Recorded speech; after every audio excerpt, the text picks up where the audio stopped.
welcome to a very special edition of If We Had the Pencil podcast. I'm your host, as always, Sean Green. With me, as always, is my tag partner. But today it is a triple threat. And that third partner here is Mikey from the Biconics podcast. Mikey, go ahead and introduce yourself to the folks and just say hey. Absolutely. Hello, everyone. This is Mikey, the boss el jefe of BC Wrestle Pod that runs the 1s and 2s and the 3s and 4s and everything else in between. And I am here today representing Biconics Wrestling Podcast, BC Wrestle Pod for short.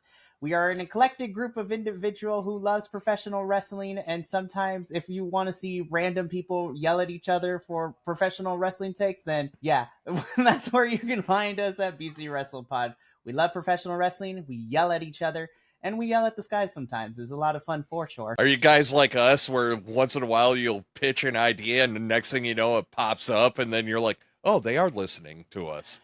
You know, we have a running joke with some of our shows where we'll say something and then it happens, and then our running joke is, I swear this podcast is bugged. That's awesome. We've had a couple of those, and we're talking like pretty. R-Truth was the big one.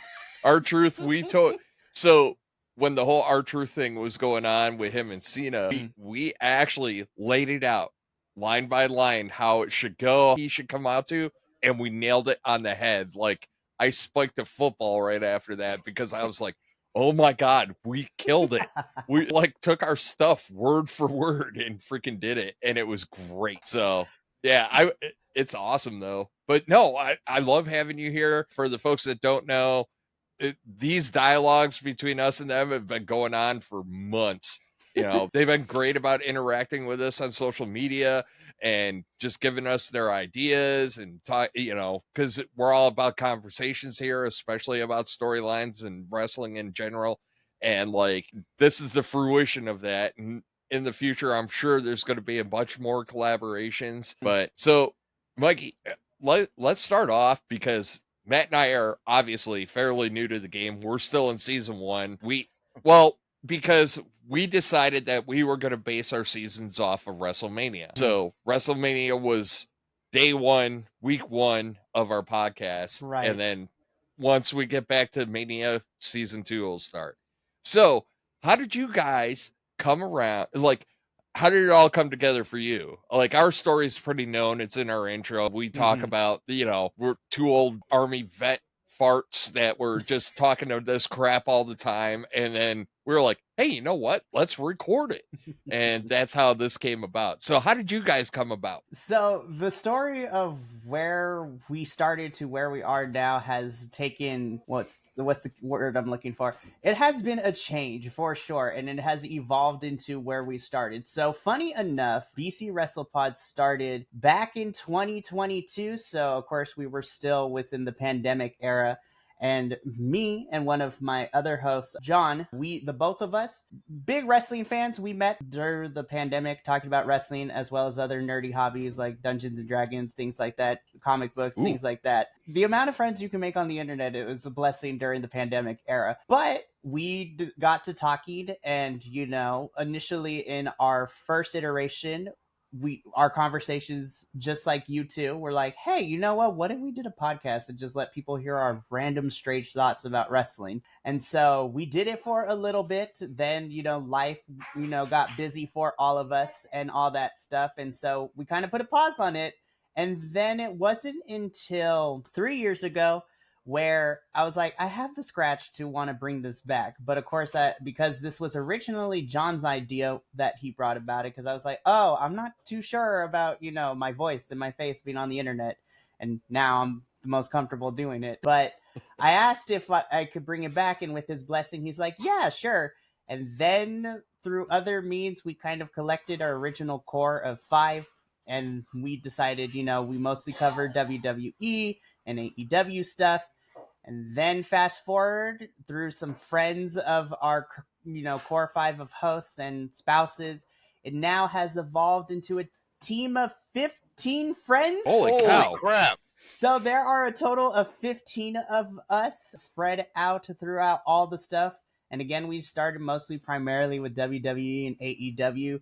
And over the last 3 years and collecting all these members and, where they come from just region wise in the States and, the things that they bring, it's due to them that we've kind of expanded. So now it's not just WWE and AEW, but now we cover TNA, GCW. Then we've branched out internationally to include New Japan and Stardom and Canadian wrestling, comedy wrestling and mystery wrestling, Progress, like the UK scene. It's become a global conglomeration, if you will. What? Wow. No micro wrestling? we're looking for it. I saw it for the first time.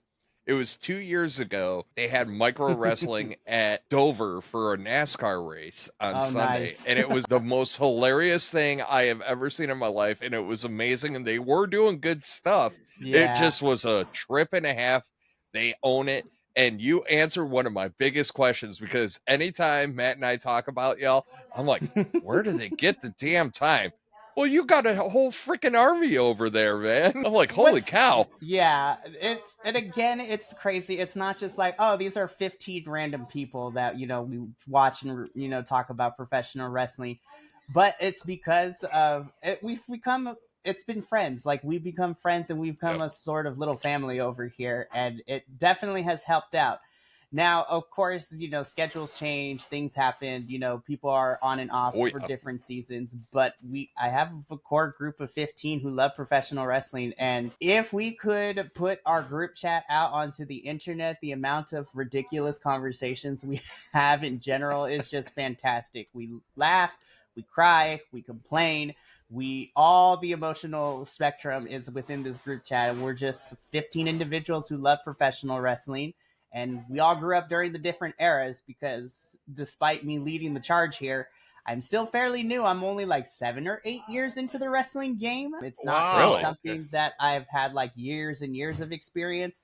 And I say that I survived the dark era of 2010s to 2020 WWE. It's just like, I survived, you guys. If I could survive that, there's nothing that professional wrestling can throw at me where I'm just going to completely throw my hands up and say, call it a day. WWE has gotten a lot better lately than it was. It was getting so effing predictable for a time, especially in like the late 2018, 2019 era, where it was just like lather, rinse, repeat. It was the same crap over and over again. And we were just like, this is what's going to happen. Yep, there it is. And it got really boring. But I mean, I get your point about the different eras though, because like, Matt's got, he's kind of got the dip into the 70s that I don't have. And and I'm a Attitude Era Monday Night Wars kid. So I grew up, that's when I was really hard wrestling. Right.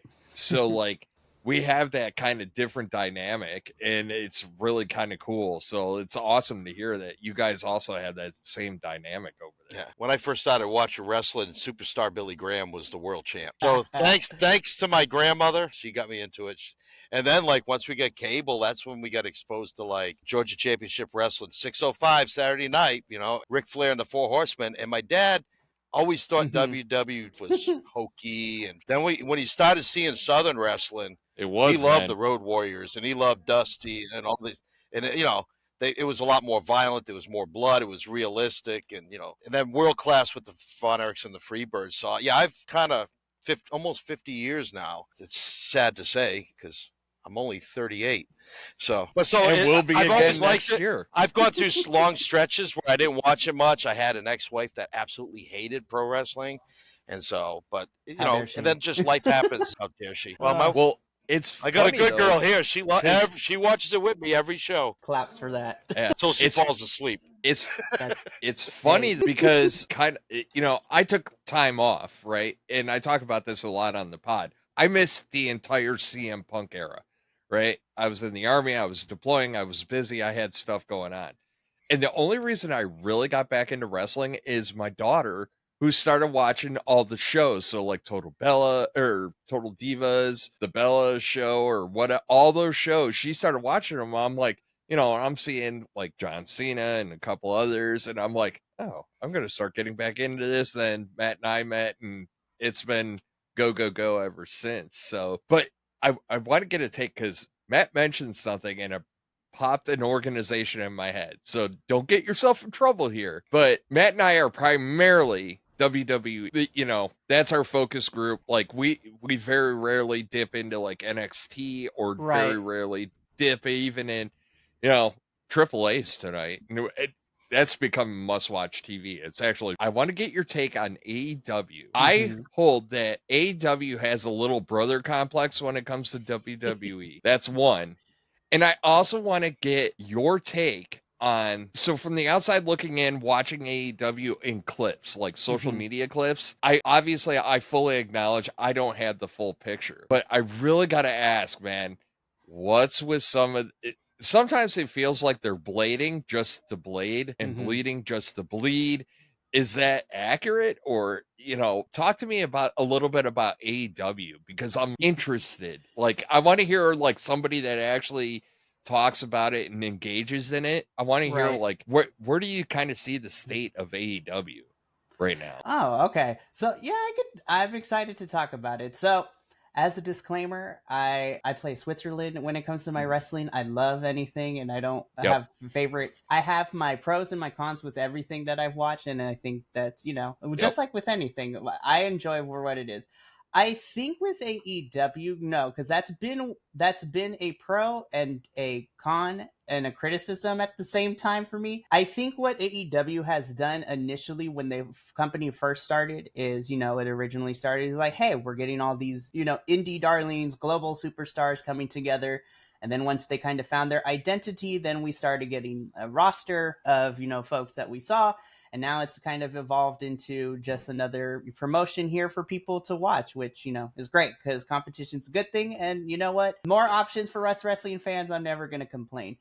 I think, at least I will say, the last 2 years, I think, like you brought up, Sean, is that little brother complex, especially when it comes to the blood and the violence and things like that, I think was being overused. And my mentality is that if you're going to see blood, especially in these crazy matches like what we just saw with Blood and Guts, for me, the storytelling has to warrant that in the feud or the story that you're getting into, because I am of mindset of, if you're going to do like, if you're not going to do a full-length feud, which I'm glad that I've been traumatized by the Bloodline storyline, and we're still in this chapter 3.5 era of it. But when we got the initial Roman run, I was just like, okay, this is cool. And then we fast forward 3.5 years later. I was like, I'll still watch, but can we? It was the same thing. It ended up repeating itself, and you started, you know, repeating things, which is fine because, like, writing and storytelling, tropes are going to come up. You just have to find a way to fresh it. But all to say is, where the last 2 years AEW has kind of overused the shock and awe of the intensity of these kinds of like crazy violent matches.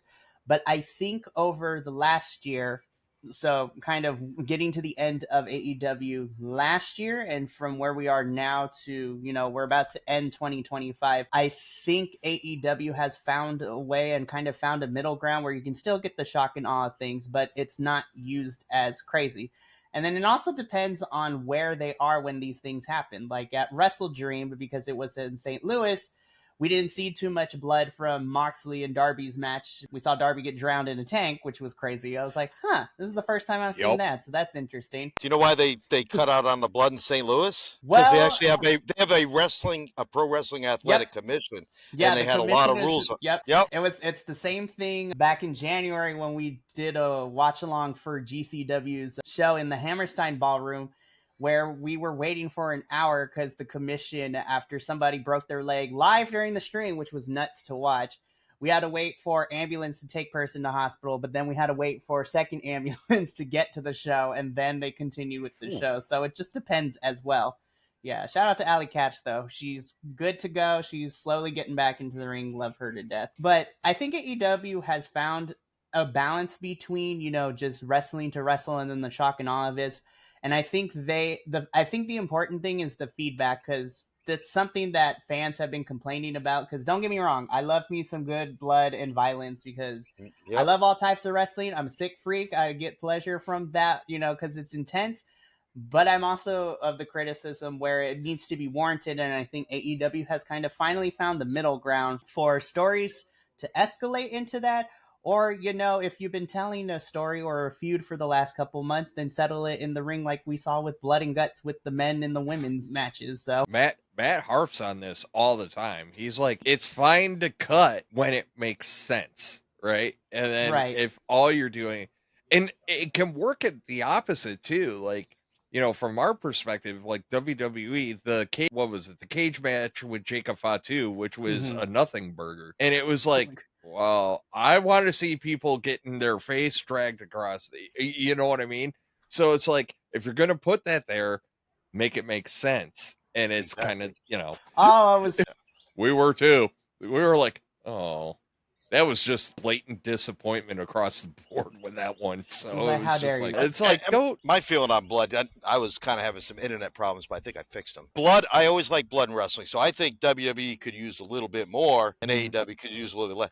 Because I was actually texting back and forth with Mikey when I tell him, like, hey, I'm watching Blood and Guts, albeit the next day, because I already saw enough clips on social media, like, well, I want to check this out. I thought it was just like a little bit too much. Like, and I get it. War games, you're going to have more blood, but like on the men's side, like, who was the guy who had the gray trunks? Was it O'Reilly or whatever his name was? Or Kyle O'Reilly. He was like covered in crimson by the end of this thing. Oh, he tapped like an artery or two. Like, I'm like, it's bad, but I mean, it was up there. But so with me, like, yeah, I like it when like I think I said even before when Cody Rhodes was fighting Bronson Reed on SmackDown last week, I'm like, man, like Bronson needs to beat Cody bloody. But we also talked too about how Cody, to get more sympathy, needs somebody that just makes his life miserable. And I think last night we found out that Drew McIntyre, his purpose in life is to make Cody miserable, and that's what Cody needs.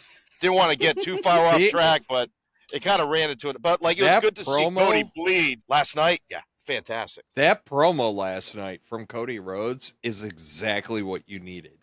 And it's I've long attested, and Matt and I were texting about this back and forth during it. I was like, angry Cody is the best Cody. Like, when promo's angry, it makes so much more sense. It feels so much more compelling. But last night, it was brilliant because not only did he show you the passion of why he also answered the question of, why do I give a crap about Drew McIntyre again? After saying he even said it, I'm done.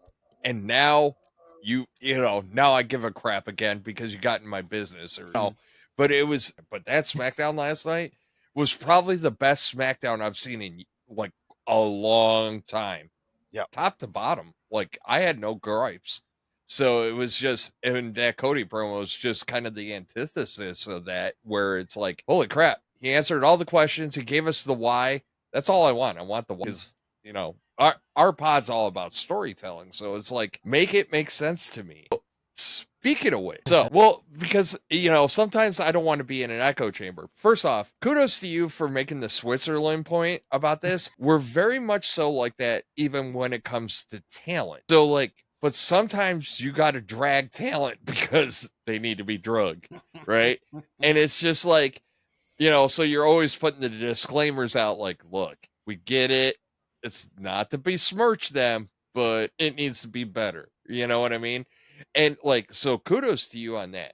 So Matt and I have been harping for a couple of weeks now. WWE has got to get off this 3-week cycle of PLE Saturday night's main event, because here's the problem. You can keep that if you do it in a way where, okay, everybody that's going to be on Saturday night's main event, with maybe one or two exceptions, their stories are going to stop there. And then everybody else's stories are going to continue to build until the next PLE. Because right now, War Games is like the best example of this. It's just like, okay, we finished the Saturday night's main event, and let's get all the teams together. Who's the fifth? Okay, cool. And like Charlotte is probably the best example. SmackDown, she's like, I'm out. And we're like, cool, leave a little ambiguous, keep it a little ambiguous. We all knew she was going to go in, but drag it out for a little bit. And then Raw, it's like, okay, I'm in now. And it's like, boy, that would have worked a lot better over like a couple of weeks, like just making me give a damn.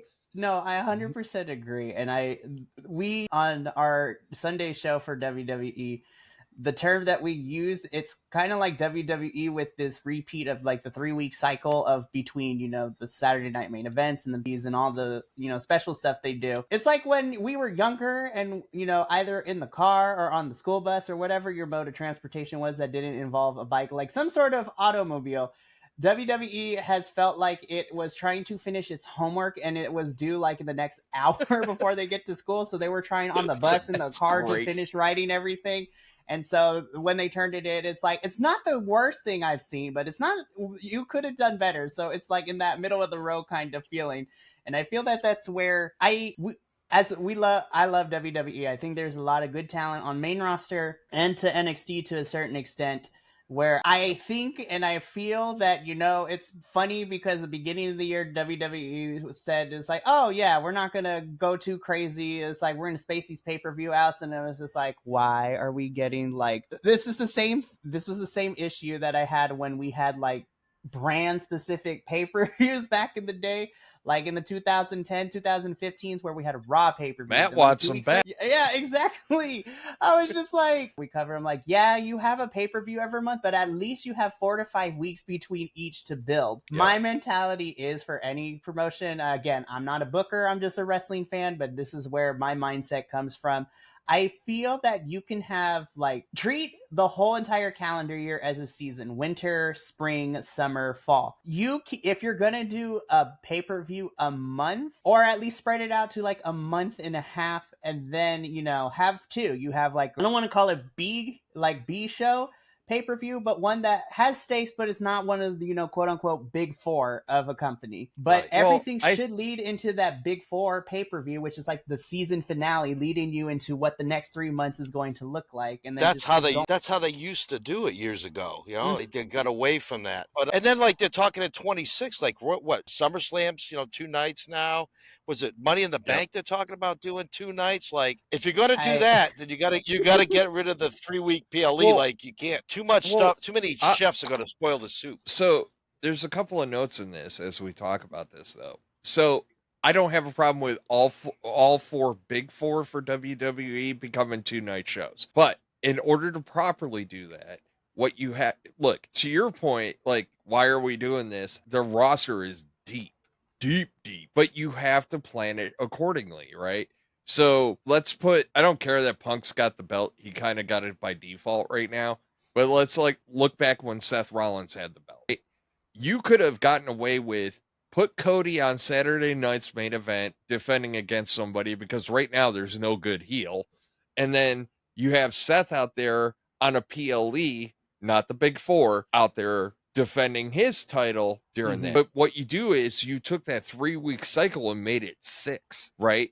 And then when you get to your big 4, then we get lottie-dottie everybody in the pool, right? Like everybody's going, everybody's freaking making it happen, because then we get something really good and we get meaningful builds right now. Because that's my biggest beef, was like, it was like a light switch went off for War Games, and it was like, and so like the Raw right after Saturday night's main event, Raw, and then SmackDown hit, and it was like, okay, you know, Regal came out and was like, War Games, and like, let's go, you know. So it's like really an interesting dynamic, but like, it's got to go. Like, I want meaningful builds. I'm willing to accept some risk throughout the month of December, so long as when we hit that new calendar year and it's WrestleMania season, I need meaningful storylines. Because right now, Drew could build himself back up to make him just the ultimate bad guy for Cody. Right? He was doing a great job of it, and they just don't put him over. You know, Cody's kind of getting the Roman treatment, where it's just like, can he just lose? Please make it stop. He can go back and chase. He can get it back. It's okay. You know, he lost to Cena. That opened the door for now Cody can lose title. You know what I mean? He's not immortal. So I don't know. Like, what are your thoughts? So I think the thing is that when you have like a pure, like with Cody, for example, well, at least this current iteration, and this is kind of my rule of thumb in general, when you have a pure babyface, like, you need to find a way to make it more interesting. You don't have to always, this was my biggest issue too, because I love Sami Zayn with all my little heart, right? I love my ginger hobo. I love him to death. And honestly, the nicknames we come up with I for our love favorite that. wrestlers is Hey, ridiculous. Sean, you are now my ginger hobo, okay? Oh my god. So, especially, during the pandemic era when he was wearing his little cat and his sweater and just looking disheveled, I was just like, I will always hold a little special place in my heart for Sami Zayn, right? But my biggest issue was, even still now, is that I feel that Sami Zayn has been on main roster long enough and has accomplished enough where I was like, do we really need him to be an underdog babyface in all of this? Listen, I understand that's a trope that we always follow, and it makes a good, compelling story. But if that is all you are, then it kind of, wears out its welcome. But I bring that up and I say that because I feel that Cody is on the opposite end. He's always in the main segments. He has the championship, for goodness sakes. But I think the issue is with this current run with Cody as champion is, which you brought up, Sean, there's no real heels. And typical heel versus face dynamic is what, sells a match or what can sell a story. And because SmackDown is lacking in actual heels, or they won't let other baby faces go up against Cody just to have a match, you can make face versus face encounters work. And the other thing is that you don't. They've been doing it on the line. Yeah, exactly. But it's not. They have been doing it lately. They haven't in a while, and they started doing it again. So we kind of picked up on that. And then, I'll defend Cody for a smidge in this sense. We all know who the next heel is for Cody. We all know he hasn't been on TV for a while. We all know this WrestleMania season, between January and WrestleMania, who the heel is, and that's Randy Orton. There's a story there. It's in depth. We're going to get a multi-month story with Cody. That's just my theory. I don't have any insider knowledge or anything like that.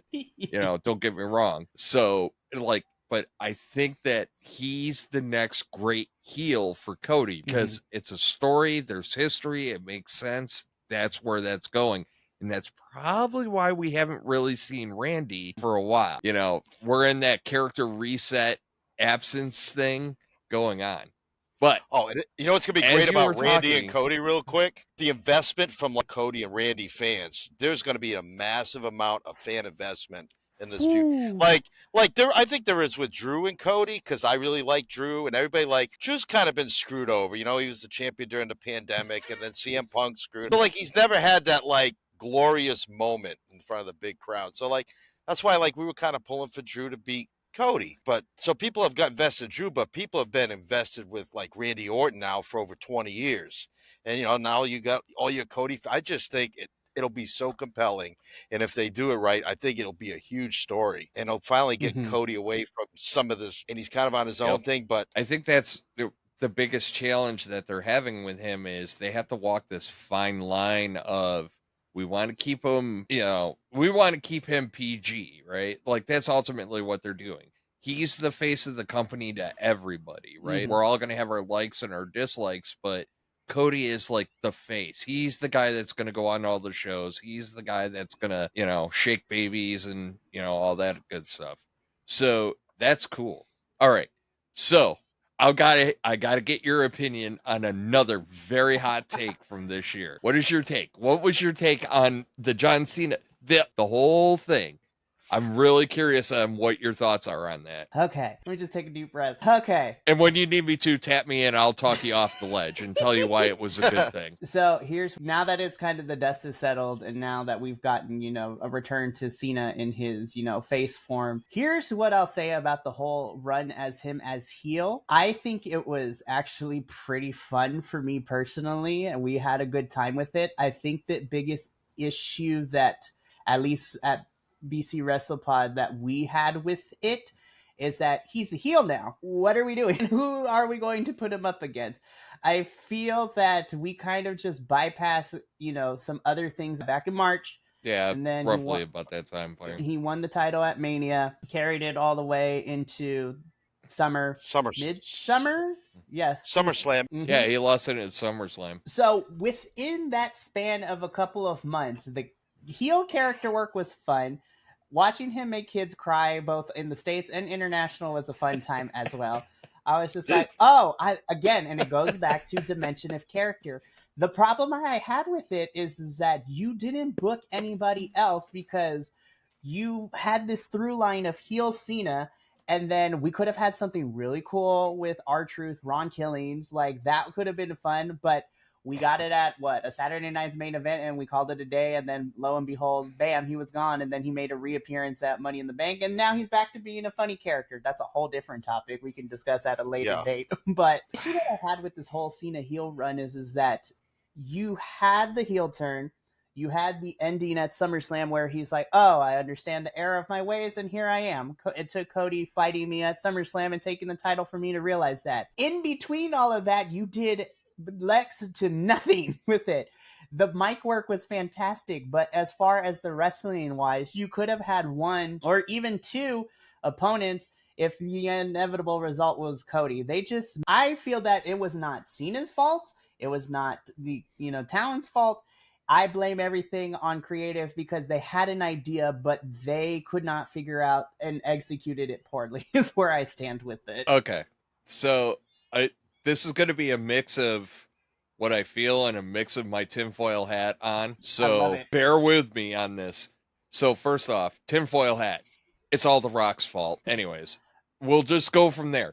He had if he had intention of ever being part of that storyline, if he had no intention of actually carrying some of the water during that, it is 100% The Rock's fault. We could have let Cena turn. We could have gave a different reason why Cena turned. I never understood the sell me your soul crap, any of it. I'm really down on The Rock because I feel like he crapped everything up just to be like, look at me, goosebumps. And like, F that dude. I'm so PO'd because he it was cartoonish. It was like very cartoonish, and it was it was like literally twirling mustache villain. I was like, what are we doing? Exactly. I was like, did Vince sneak in the building and like hand the right? Hey, put this in the script. It's like, oh no. So that's it. Because the problem is he set expectations. He injected himself, set expectations. He basically crop dusted the entire WWE. He like walked into the room, cut one, and ran the F off, right? That's what The Rock did. So, and it's all tied to the John Cena freaking thing, all right? So, why the John Cena heel turn was important.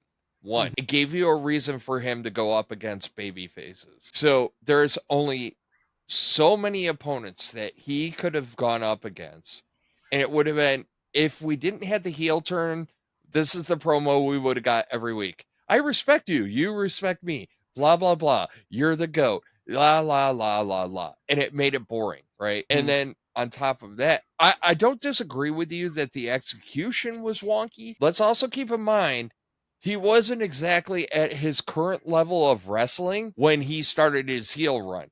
So by making him a heel, they gave him the opportunity to do shady crap to cover up for him getting the ring rust off and becoming quasi full timer.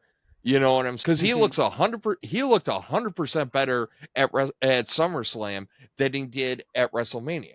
Oh yeah. Now the final reason why, good, bad, or indifferent, the heel run happened is this nostalgia trip that we're on for these last couple of months is what we needed, right? And I think everything was further complicated with him because the fans were like, oh, cool, he turned heel. Wait a minute, it's his last year. Shit. Okay, cool. I want to cheer for you, but you're a bad guy. But I really want to cheer for you because it's the last time I'm going to see you, but crap. You kind of box yourself in, right? So, and the good part with him coming out, it kept a segment of this last year fresh, right? Because otherwise, you guys probably do it too. If he would have came out and he was just going over to get over, we would have been like, really? We're just hand waving and just doing this. So it made everything after SummerSlam so much better. Like that 3-on-3 match that they had the other night. Yes. It was a blast. Like the synchronized 5-knuckle shuffle and all that stuff. It's fun. We can enjoy him now. And like, but if we would have had babyface John Cena throughout the entire year, all the way up to that point, we'd be like, talk mofo, is it December yet? Like, are we done? Make it stop. So we broke up the monotony of what it could be. And once he got past those couple of faces that they really wanted him to go up against, then we got to revert back to, okay, he's the good guy. And now we're just going to have all the great memories and we're going to do really cool matches. And he's going to do a 3 freaking program with freaking Dominic Mysterio and put him over to the moon. It's really great stuff, and credit to Mysterio too. Woo, good stuff. But that's me talking you off the edge. But you just mentioned Dom, and I tell you, it wasn't but what 2 years ago, and we were not big on Dom. That dude has worked his tail off. He owns his character, and I always tell Sean, they'll turn Dom face either when the fans turn him face, or when Ray's getting ready to retire, and they'll have the big reunion. Mm-hmm. But right now, after watching Rey Mysterio come back in that 6-man tag, I'm like, Ray may go to at least 60 because I think Ray's 51. Ray's timeless. But Dom, those stem cells, they do wonders. Well, I saw that South Park episode. Oh, two guys that I've really become a big fan of have been Dominic Mysterio. I'm gonna say 3 is and Dragunov and JD McDonough. That Ilya JD match last night, that's the pro wrestling I love. I get excited about that stuff. It was so good. Again, I don't want to get into last night's show, but I think that was the most fun show as far as the wrestling was good. The backstage and promo stuff wasn't over. It was just laid out so good. They woke up, they did their homework, Mikey. They did it well ahead of the due date. And they got an A grade for it, because 3 of the 4 matches I had in the A grade range. And the only one that wasn't was Penta and Finn, and that was a B+, only because it was short, because they had to get the girls out to finish the show, because we can't go a minute over 2 hours until we go 3 hours in January. Yep. When I saw that, I was just on the one hand, I'm 6-hour main roster shows, that's already a lot. And then I was but if they can figure it out and find the right rhythm, if they can take whatever the stuff that worked from last night's episode of SmackDown and be able to make it work for 3 hours and also include a little bit more. I missed when we got the 3-hour SmackDowns at the beginning of the year. It was one of the things that I look forward to, and they were doing pretty good for a while as well. It's hey, we got to focus on different things. People are doing. I think last night's episode of SmackDown should be a blueprint because it had a little bit of everything. You had good wrestling, you had serious character development. You have your comedic spots, with Chelsea Green hiding in a closet somewhere because she don't want to fight. She don't want to talk to Jade, and then Jade finds her anyways. We love. She's on her Chelsea. wall of fame. Yeah, her, R-Truth, and Paul Heyman are those are the 3. We'll hunt you down if you say bad stuff about them to us. I love Chelsea as a performer, but what makes me love Chelsea even more is her as a person, because again, she is a wrestler who also stands on business when the time is needed. She's no, she's not afraid to call people out on their shenanigans, and I'd stand for Chelsea with that. And her and Ethan Page as this duo is so ridiculously fun for Triple and NXT. I'm they're so ridiculous, and I love it. Well, I think that's the biggest thing with Chelsea Green, and it's when she has 1 minute of airtime. She only gets 1 minute. I have never, ever, ever seen somebody maximize 1 minute, 30 seconds, what have you. The littlest time on TV that she gets, and she skyrockets every time you put her, to your point, the hiding in the closet thing. Freaking hilarious. But did you need a ton? No. You're just love it. When the women's US title came out and she was it was between her and Michan or whatever. I was telling Matt, I was oh my God, give her a belt. Let her just run amok, man. Let her go. Let her cook. Because I knew as soon as she got that title, she was going to be insufferable. And I love it. It was so much fun. I was let her go. Let her cook all day, every day. And it's just, that's why she's on our wall of fame, Mount Rushmore, whatever, because it is so hard for a wrestler to be able to take that little bit, that nugget, and go that far. And I don't know if it was her or somebody else, she brought up the point too, I don't need to win. I still get paid, something to that effect. Yep. But, yeah, she's fine. You can pay me for 30 seconds. I don't care.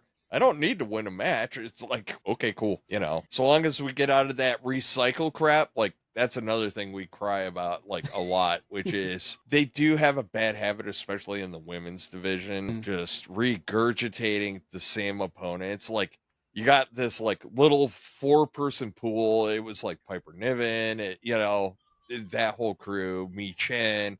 And it was just like lather, rinse, repeat. It was like, we're just going to cycle through all these people over and over again. It's like, change it up. Let's go. Something different, please. So, but yeah. All right, Mikey. Yes, sir. Ask us questions, man. I've been talking my ass off. I apologize. This is about you. So, like, what do you want to know about us, man? Well, okay. So, because that's a good question. So, because I'm so used to being the one that leads the conversation and letting all my other hosts, you know, get their 2 cents in, I was just like, you know what? I want to hear what they have to say. So, but you know what? Ooh, this is going to be a fun one. So, you mentioned your Mount Rushmore of wrestlers, right? So, we always do this in our group chat too because it's funny to watch everyone's reactions. But we can do it. We'll just say if you had to pick, you know, 4 wrestlers to be on your Mount Rushmore, and it can be, we'll just say it can be from any era, you know, the 70s, the 80s, 90s, you know, 2000s, modern, like, or even better, if you were to recommend, be like, hey, this is a starter pack of wrestlers, you should check out their work in terms of like to get a feel for somebody who's like, hey, I want to watch wrestling, and they go into the archives or they want to watch the modern product. Who are your 4 wrestlers that you would put in that starter pack to introduce a new wrestling fan to? Go ahead, Matt. You're up. Damn. Number 1, I think you got to put Hogan on there. Hogan's got to go on there just because of what he did for the business. I mean, I don't think it would be as big as it is. See, number 2, man. You know, I'm going to say who's not going to be on my Mount Rushmore list. And until a few years ago, he would have been the first man I would have mentioned, and that would have been Ric Flair. But I think Ric Flair was kind of a one-dimensional guy. I'd have Terry Funk would be another one. And let me see, number 3, I got to go with Stone Cold for number 3. And my last one, man, I guess Undertaker, just because of his long run. So that's it's tough because there's a lot more too. Because like my all-time favorite heel was Don Morocco, and I love guys like Morocco and Valentine and then the 90s stuff. But then I love like Bret Hart and like Owen Hart and all that. So it's tough. But I mean, Terry Funk, because he'd been around since the 60s and he just would never retire. But like he morphed himself from like being, you know, the NWA style to the hardcore stuff to just being that guy that kind of, if it wasn't for Terry Funk, ECW may never have been as big as they were. So I think I like to look at influence too. It's not just the wrestling skill of the character.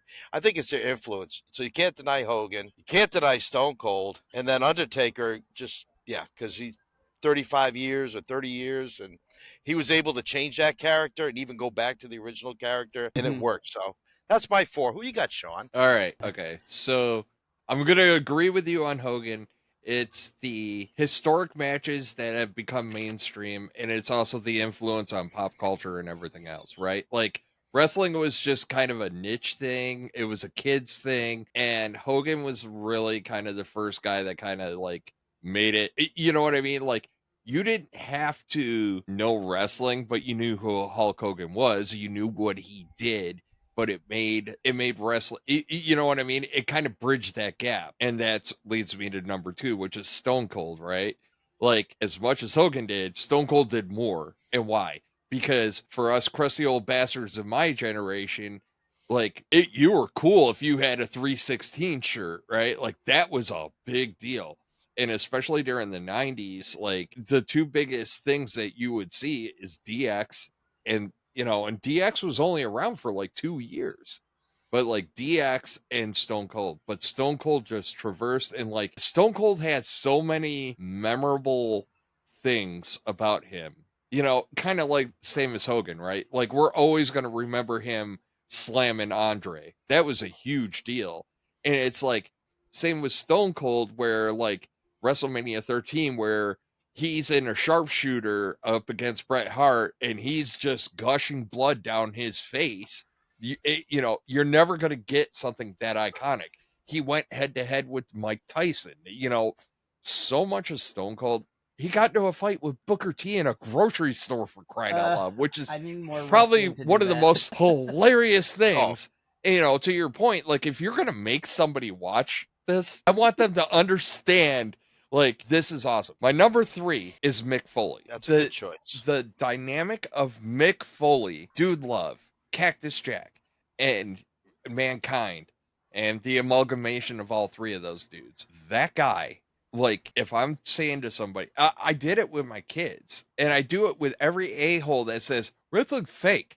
Like, I'm like, hold on, Undertaker, Mankind, you let me know how he faked this. And you see him getting tossed off the top of the cage. And then you see him fall through the cage onto the mat and onto tacks and everything else. I'm like, you can't fake that. Like, him as a character, he was so good at sucking you in with his characters.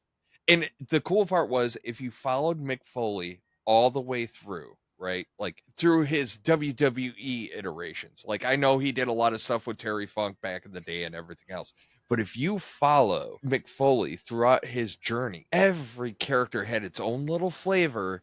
And, like, when he started mixing and matching, you know, so it was like, oh, I'm scheduled to go up against Mick Foley, and out comes Cactus Jack. And people are like, oh, wait a minute, not cool, right? Like, to have that presence of mind, to have that, like, triple character where, like, okay, I'm gonna go this route with you because it calls for it. Yeah, I just huge on that. And then I think the 4th one's always tough because there's a lot of people that should be eligible, but I'm actually, and maybe it's recency bias, but I am gonna put Cena on there because, and I'll tell you why.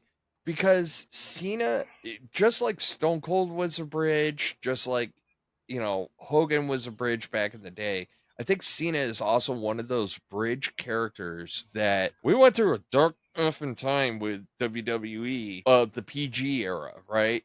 And he was kind of the continuity and the glue that took that through, but he also kept wrestling mainstream enough that even though they lost a little momentum, they still stayed relevant, right? Mm-hmm. One of the funniest John Cena things ever, and you can argue with me all day, if you have not heard it, is the crank call thing where, like, the guys are doing the crank call and they just keep on playing his beat. You know who loves the vets? John Cena.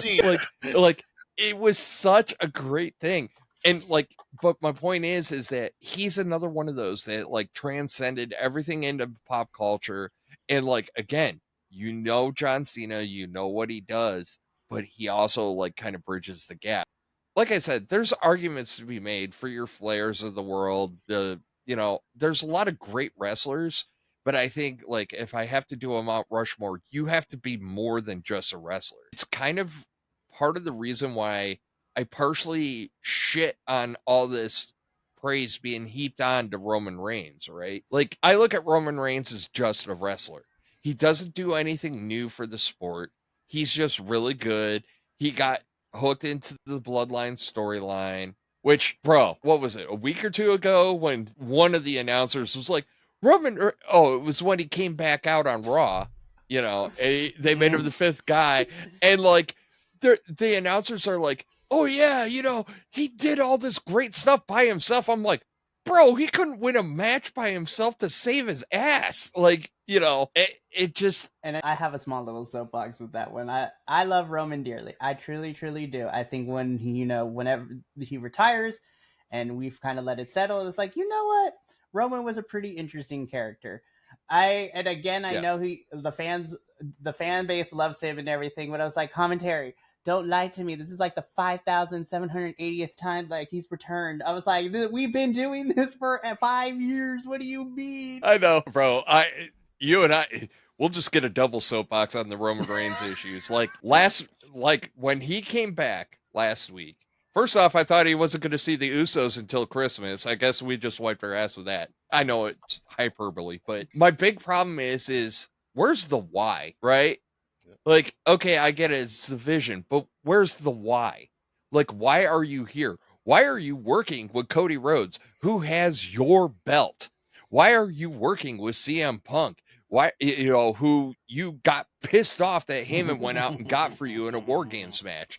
Why are you working with these people? And honestly, you tell me if my theory is wrong, Mikey. I want to hear your thoughts. Matt already knows my theory on this. I attest to this day that Roman Reigns is still a heel. Do not let the pops that he gets, because on a 6-week cycle, but don't let the pops fool you that he graces us with his presence, that he is a face. He's still doing all the heel shit. He still comes out, blah, blah, blah, acknowledge me. That's heel shit. You're making them worship you, dude. Sean's fired And like, up. even his, you know how I get, but no, because I'm going to give Mikey a soapbox, but I wanted to explain my context on this. I attest Roman Reigns is still a heel. He has not made a full transformation into a face, and he hasn't done anything that makes me give a crap either way. Honestly, he just shows up. He's a guy, you know. But thoughts, Mikey? I will agree with you, and I think that Roman Reigns is still technically a heel. I think and this is where I approach it. So again, when it comes to face and heel dynamics, there has to be a depth and different dimensions to it. Like, not everyone can be the same heel. To me, Roman Reigns currently falls under the archetype of the heel, like very egocentric. You know, he's not outright, like taking, candy from a baby, stealing money from your grandma's purse, like dastardly, like Saturday morning cartoon type villain stuff. He is the heel in the sense where, his actions aren't necessarily outright like, oh, they're super bad, so therefore he's a bad guy.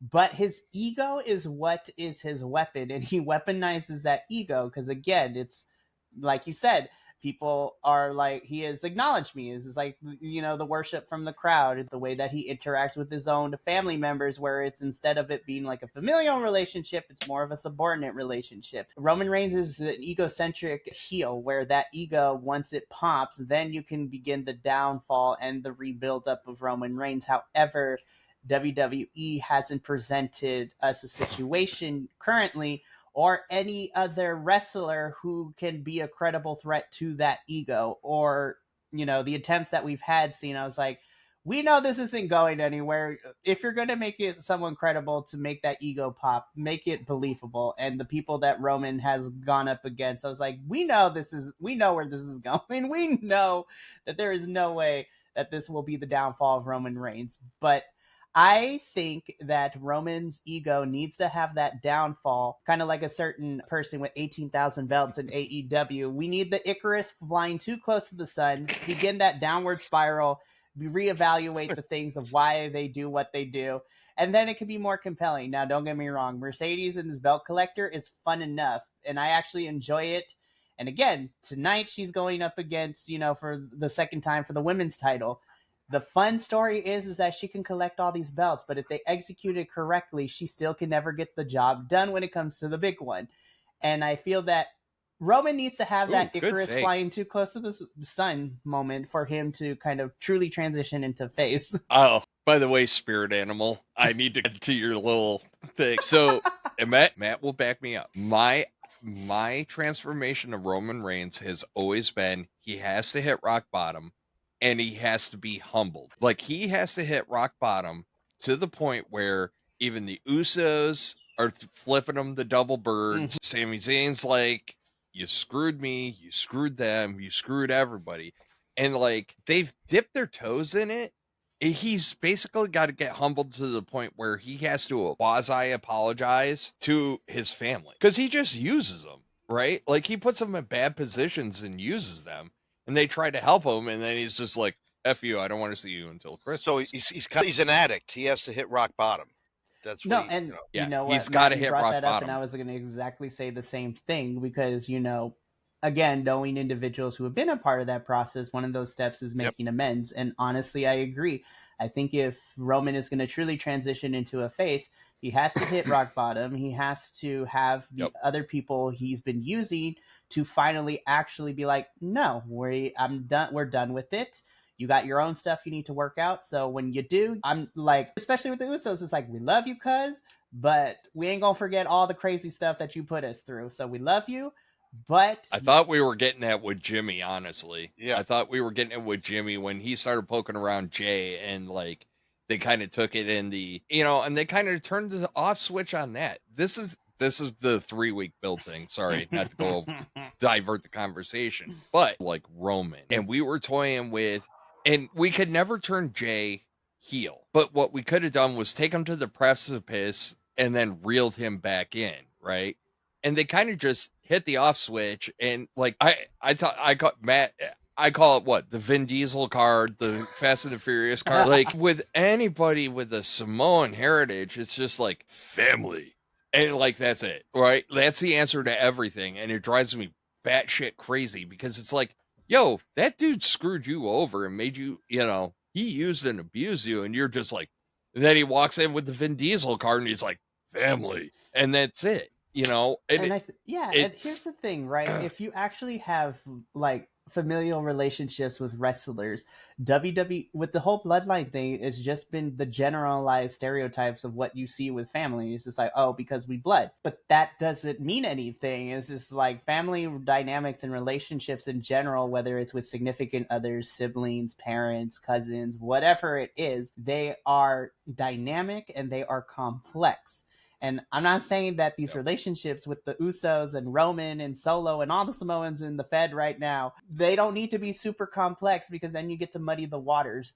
But you can still be a family, but be at odds with each other. It's like, for example, it's just like if you get into a fight with your sibling and you don't talk for a couple months, and then you see each other at the family Thanksgiving, you yell at each other, you fight, and then you let it go, and it's like, all right, we're cool again, fine, I guess. Like there has to be levels to it. And that's all I'll say on that. Preach, brother. Preach. I want to know who you're hitting all the marks. Mount Rushmore 4 are. Man. Oh, yeah. So because I watch a lot of everything, like every 5 seconds it changes. But if we're speaking specifically to WWE and the era of WWE, mine are a little bit different because I always gravitate towards characters and also like what they mean to me. So obviously my first one, of course, Mick Foley is one of my favorites. Again, character dynamics outside of wrestling, one of the chillest in TNA, and then being able to, see him in both of those companies, I was just like, you know what? He is crazy. He's a lot of fun to watch. And, it was fun. Again, I watched a lot of WWE and TNA in the early 2000s. My third one is Stone Cold Steve Austin. I mean, iconic. Like, literally, I have multiple shirts in my closet with Stone Cold because I think that is how you take a character and then you just, character-wise, this is like the amplification of what a wrestling character can be was really fun with Stone Cold. I was just like, he was just a badass. It was just really fun to watch him take no crap from no one. It was great. And then the fourth one is my more sentimental, emotional, and that would have to be Eddie Guerrero. I think Eddie was my first real introduction to wrestling. Yep. And actually, it was my grandma who introduced me to Mexican lucha libre because, Saturday mornings, that's what she watched when she was a kid. And, growing up, she introduced me to that. But Eddie Guerrero was the one where I was just like, oh, there's someone who looks like me on my screen. So, and of course, all the classic Eddie heel tactics that we get, like the chair spots and things like that. And then, of course, everyone and their mother hitting the Three Amigos as a finisher or like a transitional move is the thing. Only a couple can do it good, though. That's what I was saying. That's the difference. I was just like, because every time I watch Dom do it, I want to ram my head into the wall. It is so slow-mo and bad. But hey, like, not to derail you, but I really got to ask this question because, like, as you were talking about Eddie Guerrero and like, the influence he had on you. What is your take on the interactions now with AAA and AAA getting more exposed and people seeing it more? Like, I've always known it was out there, but now I find myself seeking it out because it's become a little more mainstream. And it's not just the Mr. Iguanas of the world and stuff like that. But like, I think he's a cool character, and it's the type of wrestling that you can show other people that they go, this is kind of fun and cool. You know what I mean? It's right. But like, so I'm kind of curious, like, what's your vibe on that? I think with AAA, and with WWE, purchasing AAA and, also kind of more being a subsidiary, because I'm going to be completely honest, when that news first broke, I was a little worried. I was like, oh no, it's NXT UK all over again, where you completely drained the market in that certain country. But because of what we've gotten, where AAA is still operating on its own merits, but now you have WWE superstars going on over, I think it's a great thing. And again, I think it exposes people to more characters. Again, of course you have your Mr. Iguanas, you have your La Parkas, but if anything, I think Worlds Collide, I think, was a really good example of what the relationship between WWE and AAA could look like. Yep. I mean, I was there live for Worlds Collide as part of the doubleheader for Money in the Bank weekend, so that was a lot of fun. Lucky bastard. I mean, I would have loved to have been there for that. You know what? I will bring this up when I finish this current point because I don't want to derail us for too long. But yeah, I think being exposed to a more wider audience is great. But then it also, and again, not to get too, I don't even think political is the word, but the fact that you have your WWE talent that is also, Latin descent, like you have Lola going down there, or even talent that doesn't necessarily, is not being used a lot, like, listen, I love Natalya. Natalya has been a staple in WWE, but Natty, Preach. There's a difference between Natalya and Natty. Natty is where it's at for me, especially, and it's fun to watch her feud with, one of the women's champions right now in AAA. Like, they've been going back and forth for months in iterations of tags and triple threats and, championship bouts. Like, it's really great. And you know what? It's really fun to see Natty go for that championship, but also work with, I would say her AAA equivalent, who's, a veteran of the sport, been there forever, and is on that level of Natty, which is, Fabi Apache. Like, I love her to death. She's been wrestling for like 25 plus years, and she's still going. And it is amazing to watch. And the fact that, a concept here, like we call him, is just like when you have Grande Americano Latte go so over in AAA with the Mexican crowd. And I'm just like, I told you, these nicknames we have for these wrestlers. That's funny. I love it. We do the same crap. I love it.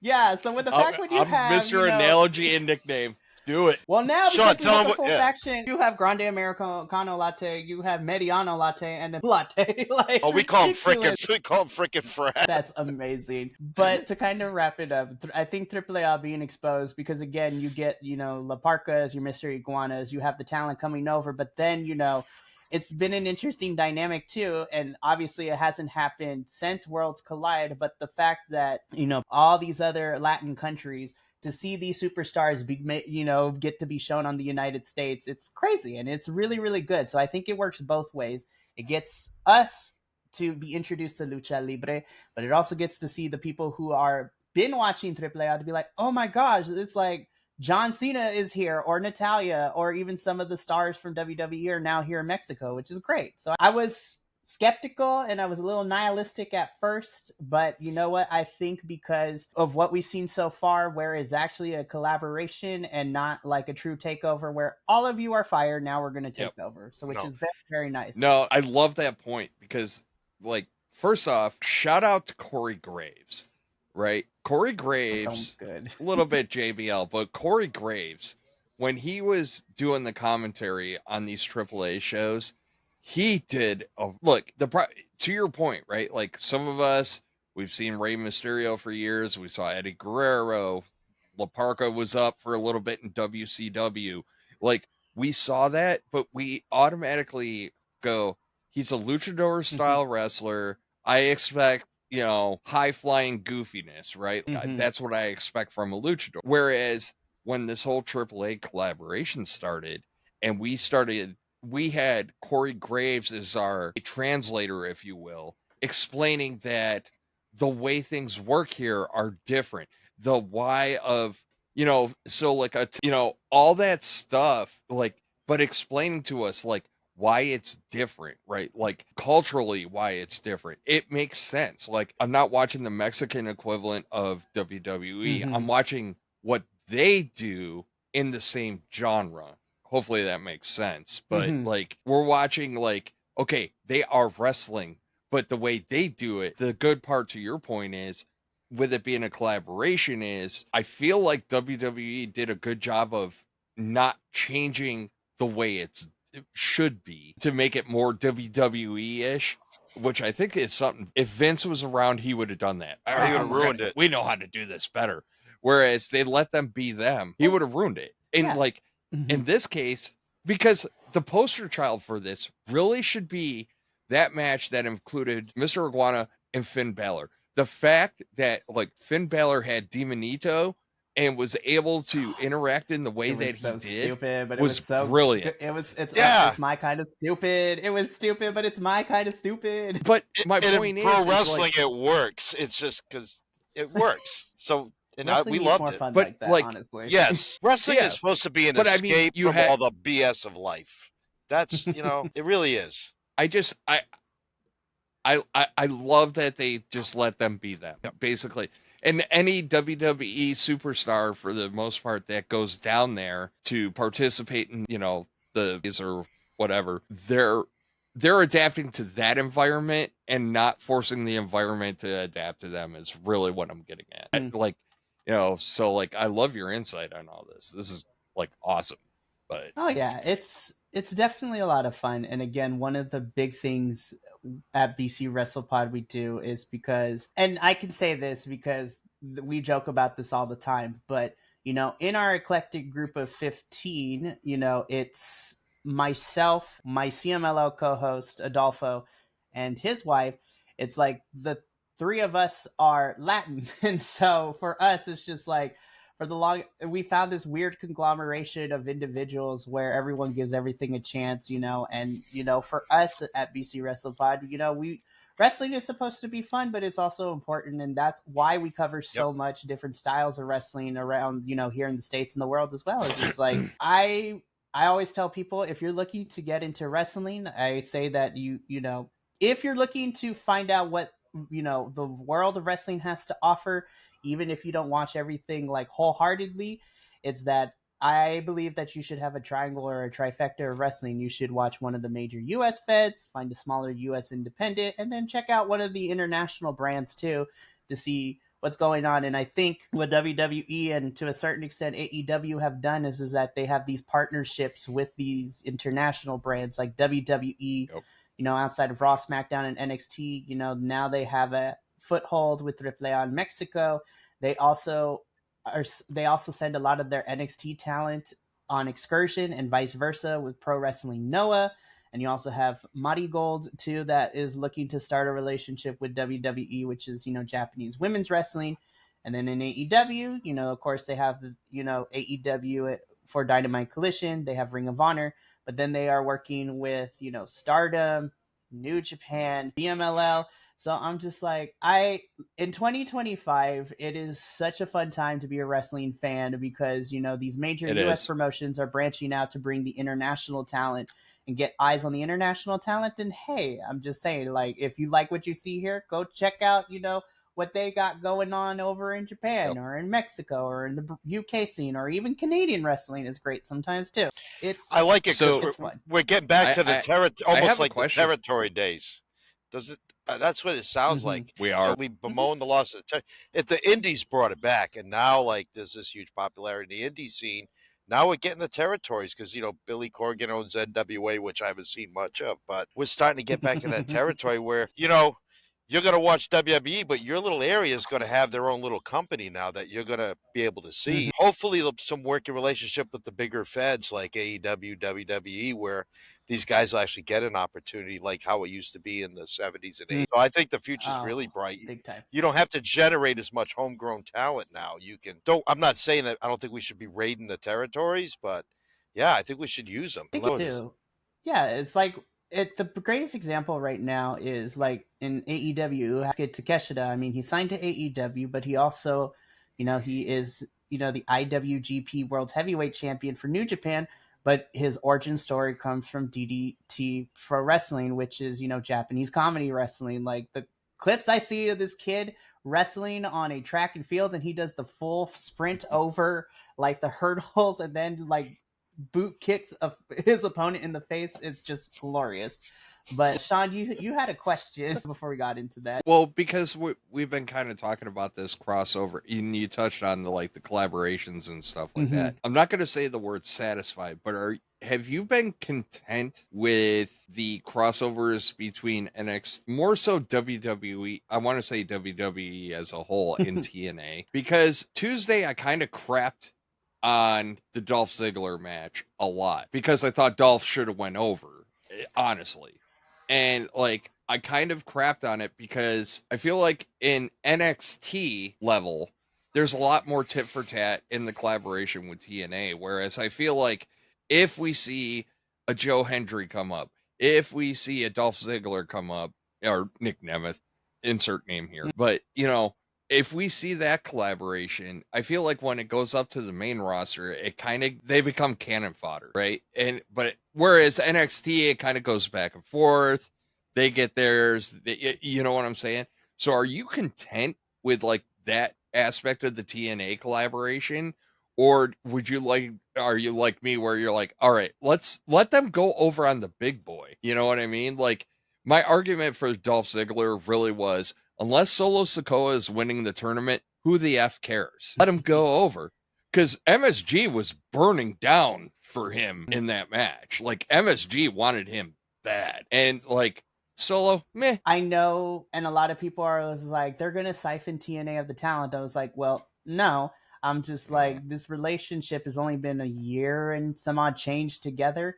But here's the thing, and I need people to realize this too, is this not a betrayal of, like Joe Hendry. He is now officially a WWE superstar. He's officially signed. He's in NXT. Like, WWE bought out his remaining contract with TNA, and people are all up in arms. And I'm like, why? Joe Hendry has been in TNA for the last 3 years, and not to say that TNA is like an indie, I call it like an indie promotion with a budget and TV time, because like it gets a weekly television program, but all these characters that you see and that you grow an attachment to don't. My biggest thing is like, if they want to go on to big things and they want to go to these bigger companies, why not, right?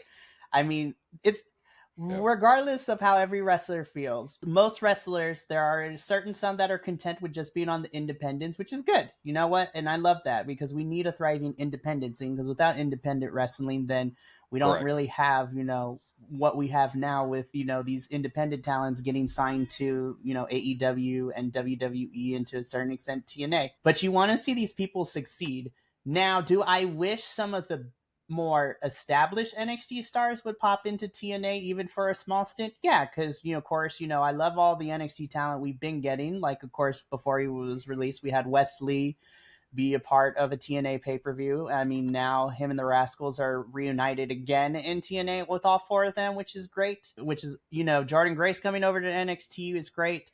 I'm kind of glad that she hasn't been back in TNA. I'm like, she just left earlier this year, guys. Don't ask for her back. Let her adjust to NXT. I've been content with it. I've had some questions, like the whole summer where we had Trick Williams as our TNA World Champ. I was just like, I don't have an issue with Trick. But the fact of the matter is because he started defending it a couple of times during the summer, which was great. And then when we hit the fall, it was just like, oh, he's not defending this thing, and it's going to lead to Mike Santana taking that title off of him at Bound for Glory.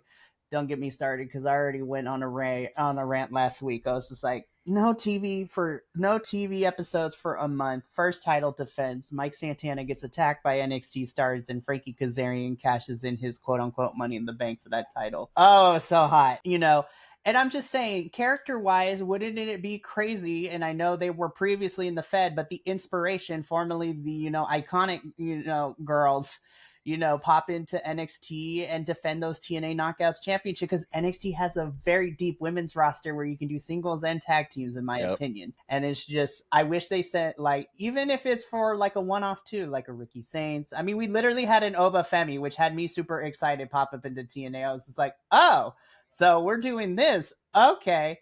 And then, of course, one of my favorite matches of the year so far. And it started out in TNA and is carried over to NXT. Like, Javon Evans and Leon Slater going at it at Bound for Glory is probably one of my favorite matches this year. I just wished NXT would send more of their established star, like what we're currently getting with this NXT versus TNA Part 2 Electric Boogaloo storyline, as I call it.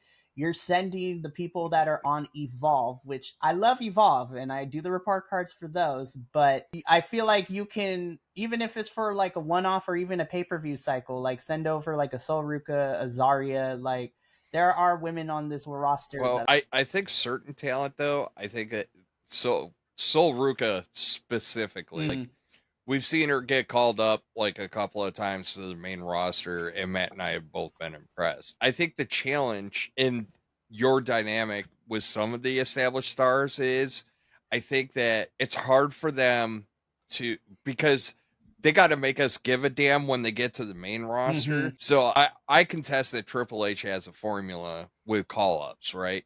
So here's what happens. You get a couple of sprinkles, right? Get a call up here. You know, they'll come up for a one-off or another one-off.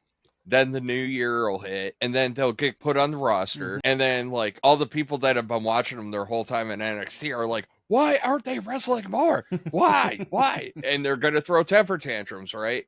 And then, but usually that first year is a very slow roll. He's done it with Roxanne Perez. He has done it with a whole mess of the call-ups, right? Like, you see them, you see, like, oh, they got something going on.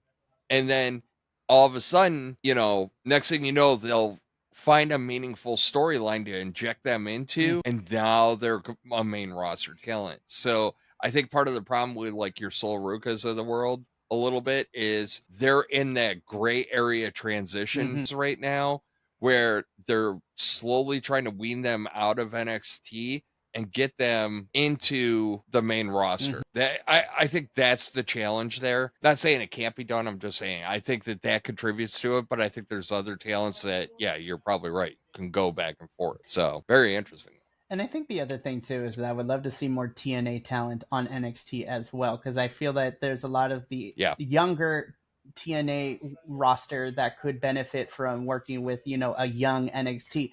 I was just like, listen, if you wanted to be a TNA NXT like independent promotion crossover, like, let's do it. There's a lot of fun to it. Well, and I as you were talking, I was like, one of the biggest benefits in all this, and you know, you touched on it with Wesley, right? Like, it actually creates a safety bag for some of these wrestlers, right? Like, so if they don't hit and they get released, but if they've been part of these collaborations and these crossovers, you know, you can go back and reignite that. You've already been introduced to the audience. It isn't the same old, like, he got released, we signed him, great. You get that there's something meaningful there, right? Like, it's like they come into your organization and you're like, oh yeah, you remember when they did X, Y, and Z. And I think that's beneficial to, like, a lot of the talent out there and all the organizations out there. The more you cross as part of your brands, more you crisscross, the better it is for the talent, because they have those safety off ramps that can,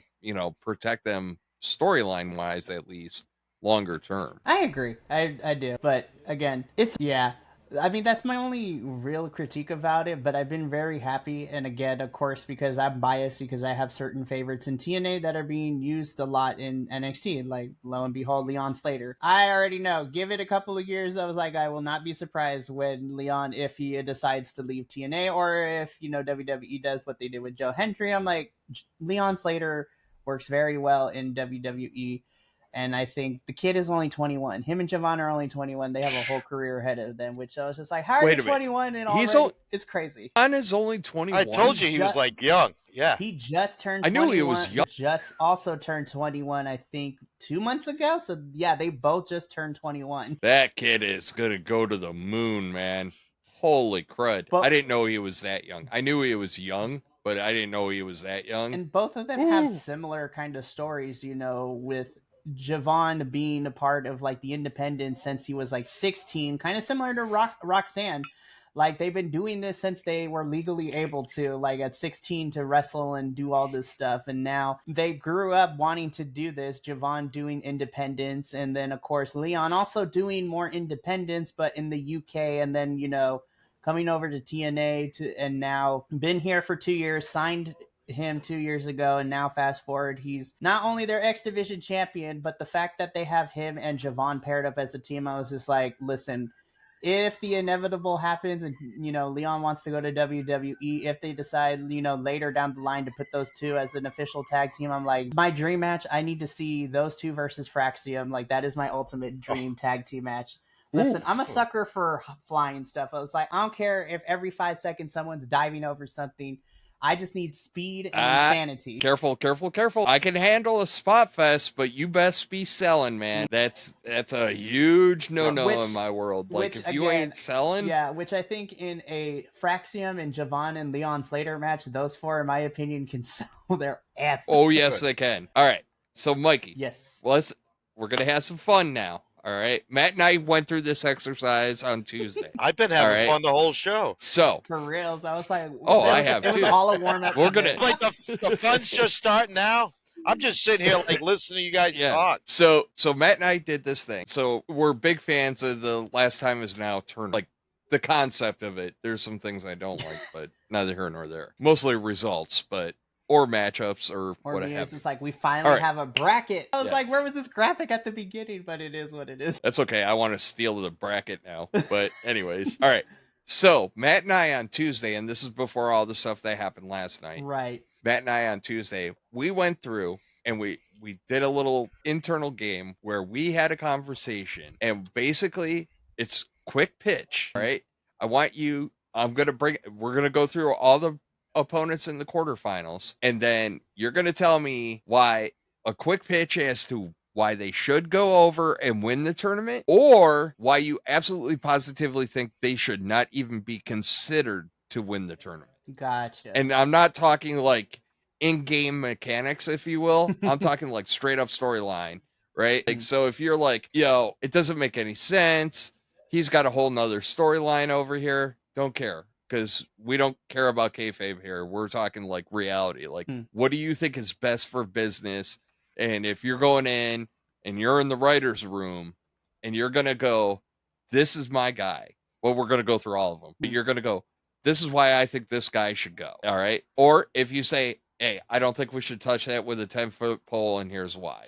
Okay. So Monday Night's Raw, the first match is Gunther and Carmelo Hayes. We're going to start with Gunther first. Should Gunther win the tournament, and why? Or should he not get it, and why? Gunther should not win this tournament because while they haven't necessarily said it, whoever wins this tournament is probably going to be fighting for that Intercontinental Championship that John Cena is currently holding at Saturday night's main event in John Cena's retirement match. Gunther has had the historic reign of 600 and something odd days as Intercontinental Champion before being befelled 666 days as IC Champ.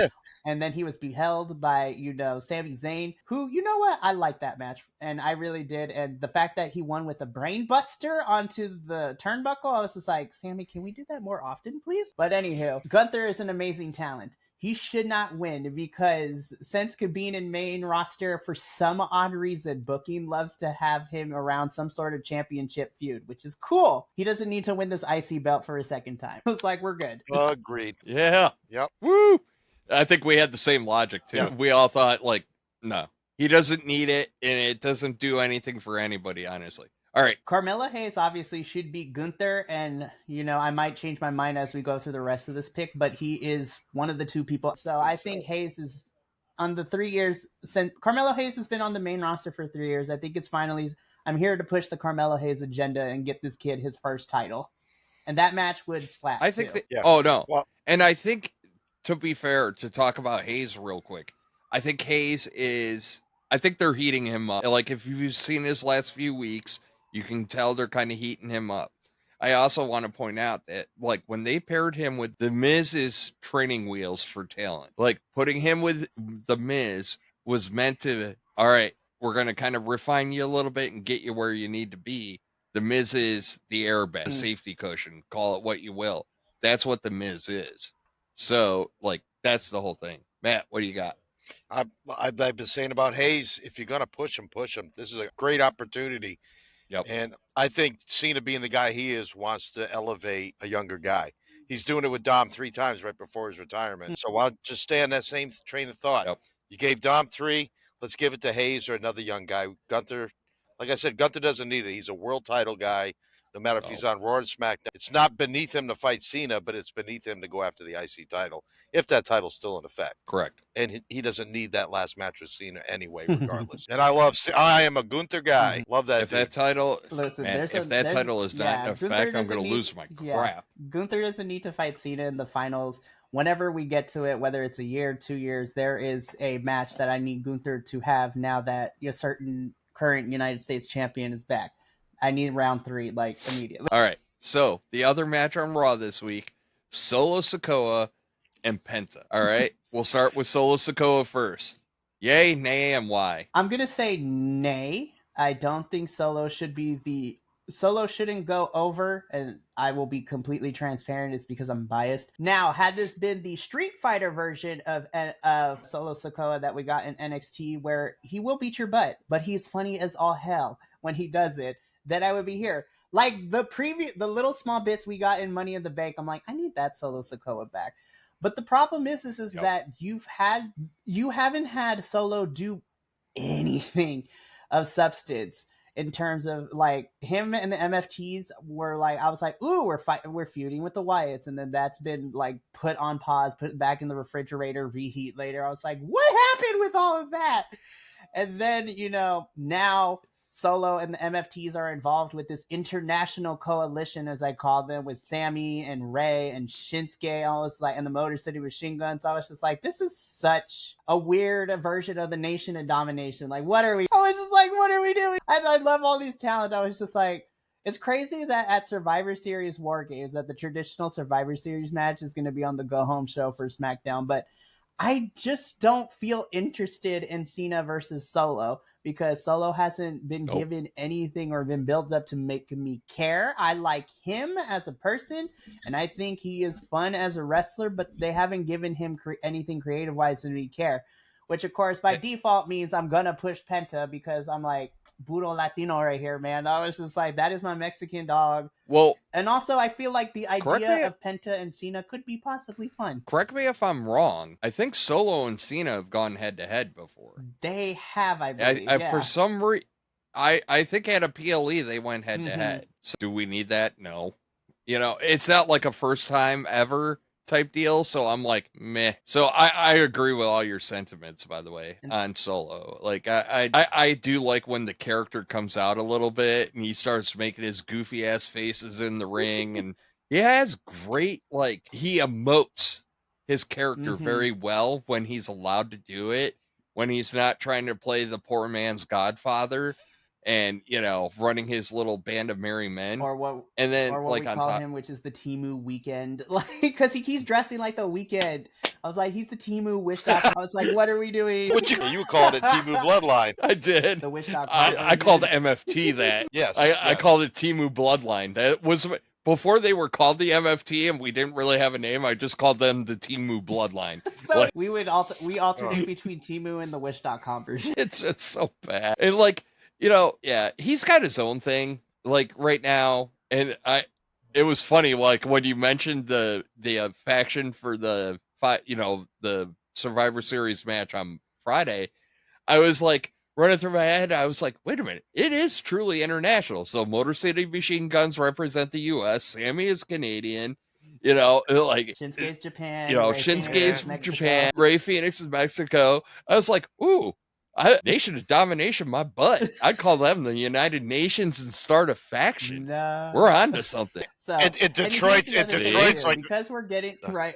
I love the Motor City Machine Guns, but dang, man, that was just like WWE likes to go right for that. I was like, no, you're not going to mention that. They've wrestled all over the world. They are like your tag team's favorite tag team, but I was like, no, they're from Detroit. I was just like, way to go, WWE. Way to pick the facts in the intro. Well, hold on now. I'm going to defend WWE a little bit. Like, in the Triple H era, they acknowledge other brands. They acknowledge international stuff. They acknowledge accomplishments elsewhere. They've been doing a really good job about that. So I agree with you. I will give them, I'll defend them a little bit on that. They've been doing. I agree with you too. Where I'm coming from is like, I just wish that I didn't hear that. There's like, they're from Detroit. I'm like, you guys pick something else to hone in on. Like, please pick something. I got you. My joke was going to be like Detroit's like its own country. I was just like, jeez Louise. Well, I got friends from Detroit, Detroit area, so yeah. Nice. So yeah, that's why I feel that Solo shouldn't win.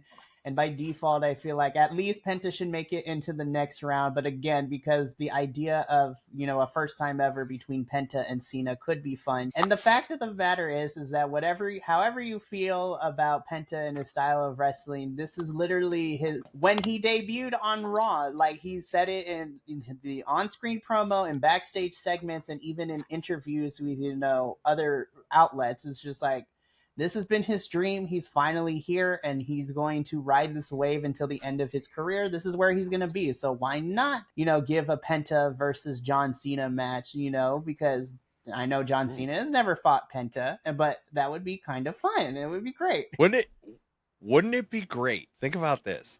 Wouldn't it be great? Because am I safe in assuming that we all assume Cena's losing his last match, right? Yeah. Like, well, Yeah. okay, I cool. say yes until I see who his final opponent is. Once we get through this tournament, I was like, I'm Fair. 90% sure he's going to lose. But then it will either be it's like, oh, okay, I'm okay with him losing, or absolutely not. But would it not be like one of the coolest visuals to see him lose to a Mexican destroyer and get pinned? Like, I mean that sincerely. Like, I think that would be one of the coolest visuals that you could probably recycle for eternity, is Penta giving him, you know, the Mexican destroyer, and just that's how his career ended, taking like this high. It's the equivalent of like ending your career by getting tombstone by the Undertaker, right? Like, it's that iconic, and like Penta has turned the Mexican destroyer into something that big. Or even So like, or even like we saw on Friday too. I'm like, we're doing a pump handle like Penta driver. Like, what are we? I was like, I haven't seen that move in a hot minute, Penta, and we bringing it back. Let's go. I love that. That was, I was just like, Oh my God, I love that dude. Shout out to Penta, but shout out to Finn too. I was just like, you wrestled in Japan, you know how to take those real easily, Finn. I was like, that was awesome to watch. And I love Penta, but I had Alright. Finn going over last night, so now I'm like, now I guess I got to ride the Penta wave. Nope. I love Finn. All right, everybody take a deep breath, because the match of matches on SmackDown next week, Rusev and Jay. Should Rusev win the tournament? If so, why? Or should he not? And why? I'm just gonna say it for both. Both of them should not win this tournament, but for No. different reasons. Starting with Rusev, he shouldn't win this tournament because I'm gonna be for real. Unless Sheamus was still in this thing, then I was just like, okay, now I'm actually invested in and care about, you know, maybe possibly Rusev going to the finals. And again, John Cena versus Rusev. I will say, despite some creative decisions, I like Cena versus Rusev the first time we got it all those years ago when Rusev was here in WWE. But I also think that's why he shouldn't win, because that's one reason, because we've already seen them go at it three times. And it's escalated from a singles match, and this was part of the, you know, Cena Open Challenge. And then we had a flag match, and then a Falls Count Anywhere, where we had a whole, you know, fight in a tank thing, which was crazy. But that's one reason. And then number two, as well, is like, outside of his feud with Sheamus, Rusev also falls into the category. It's like, well, we haven't heated him up enough to make him a credible threat to be like, hey, I'm interested to see this match happen with him and Cena. On the flip side, Jey Uso should not win this championship, because I'm just like, why? It's just my reason. I was like, no, I think the problem with Jay, it's the same problem with Gunther, right? He doesn't need this championship. Well, he's definitively been established in the world championship picture. He's at the top tier right now. So I don't think he wins it, because he's already there, right? Like, a step back for Gunther. So I agree with you. Like, I don't think either of them should win, because I don't think Rusev is compelling enough. And like, Rusev would have been an interesting choice had Sheamus not got hurt. Like, because when they were in their little triple, you know, their series of matches, I really thought that the belt should have came off of Dom, got it on Rusev, and Sheamus finally goes over, completes his Grand Slam. Well, that's all gotten dorked up now. So I'm with you. I don't think either of these two need it, because I don't think Rusev is compelling enough, and I don't think Jay is at that tier. Right. So, but okay. So the last quarterfinals match is to be announced. Little birdies have released who the announcee is, so we'll hold off on that one. And LA Knight win the tournament, yay or nay? LA Knight's my second pick outside of Carmelo Hayes to win this tournament. I feel that, again, yes, it's another mid-card title for him because he was a United States champion. But again, LA Knight I put in the same category as, you know, a Chelsea Green. I was just like, give him anything, he's going to make the most of whatever. And honestly, too, again, going into what is the end goal and the purpose of this tournament outside of finding Cena's final opponent for Saturday night's main event? Whoever is facing Cena, this is going to be a big moment in their career. Now, I think LA Knight falls into the same kind of points I brought up with Carmelo Hayes, not necessarily on the younger side, but again, the charisma is off the charts with Mr. LA Knight. And the fact of the matter is, him and Cena, you know, going into the match would be great. But also I'm thinking too, if you have, even if it's just the week before Saturday night's main event, I'm just like, frothing at the mouth for a Cena and LA Knight going back and forth on the mic kind of thing too. I was like, this is gonna be nuts. But I also feel that this would be a good, thing for LA Knight as well. Because again, did I think he was gonna beat Roman Reigns when he was feuding with Roman? Absolutely not. But the fact that the crowd was so invested into LA Knight and wanted to see good things for this man, it's kind of how I'm feeling about this now. I want to see good things for LA Knight, man. I don't know why we don't utilize him more into the upper level. I was like, do we not trust him to be in the main championship seat? Is there something that we don't know, that's going on backstage? No, I think there's a story there. I think like when LA Knight, they're gonna keep putting obstacles in him to keep him. Now they keep mentioning him. He hasn't earned that title shot, and he's been almost there. So if LA Knight wins it, I'm good with it. But if LA Knight is not going to win it, then he should not make it to the finals, because I don't want another instance of just that close. And then he goes over. Plus, word on the street who LA Knight's opponent might be could make an interesting dynamic with the tournament. So can I let the cat out of the bag and say who people talk? We have three of us here. Matt, Mikey, you guys do we just throw out a spoiler disclaimer and just say who we think it's going to be? I'm for it. But I mean, Mikey, you get. I'm for it too. I mean, I know who it is. Okay, cool. So I was like, all right. So at this point, if you do not want to know right away who LA Knight's opponent is, cover your ears, pause the podcast. It's the answer is The Miz. So, which I think is so intriguing on so many levels, and I have to give Matt, before we started recording, Matt hit it out of the park. But Mikey, make an argument for the. So Miz is an interesting choice for me because I am on the fence here, right? So I'm going to start with why he shouldn't. Him and Cena have already gone at it. Now, of course, the fan base, it wasn't necessarily the fondest of that Cena-Miz feud when Miz was world champion back in the day. I was in the minority. I thought it was fine, and I was just like, the Miz is finally where he wanted to be. And after, of course, everyone knows the story of, Miz being thrown out of locker rooms and, like, having to change in the hallway. And then, going to where we are now, I was just like, who is this reality star TV person? And then I look at Logan Paul, it's like, times have changed. So why I think... Do you got your promo written on your hand too? I was laughing so hard. I was just like... I texted Matt. I was like, somebody didn't watch the Roxina Rivals episode. That was insane. And what did he talk, like 10 seconds? He said like 3 sentences, and then like they hit the music for Jay. Like, he didn't even get to really roll. It was like, it's whatever, man. It was a nothing burger, as I call it. But anywho. But that's why I feel like Miz shouldn't win, is because I was like, I've seen this feud already, and I feel like even though it would be a really fun statement, I feel like Miz at this point in his career, I was like, he don't need the IC title, which is okay. I feel like Miz has done a lot already. But I can also make the argument of why, because I was just like, you know what? The story has been is that Cena really hasn't really truly got one over on The Miz. I mean, they've had matches where they both won and lost. But the defining feature of that is The Miz was running with this, when he was world champion at the time, was like, I beat John Cena, like not once, but twice. So that's the through line. And John Cena's like, hey, man, so remember all those years ago? I was like, let's do it one more time to find the definitive, right?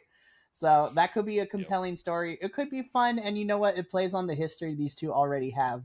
Now, if I had to pick between the two, I'm going to go with LA Knight over Miz. But, this one, I was like, I can make an argument for both of why they should move on to the next round and possibly make it to the finals and face John Cena, too. Tell us why you said that is going to go over, at least in the quarterfinals. Sure. Miz will go over in the quarterfinals because 2 reasons. One, you don't have LA Knight losing in the finals, so it kind of saves him from that stigma.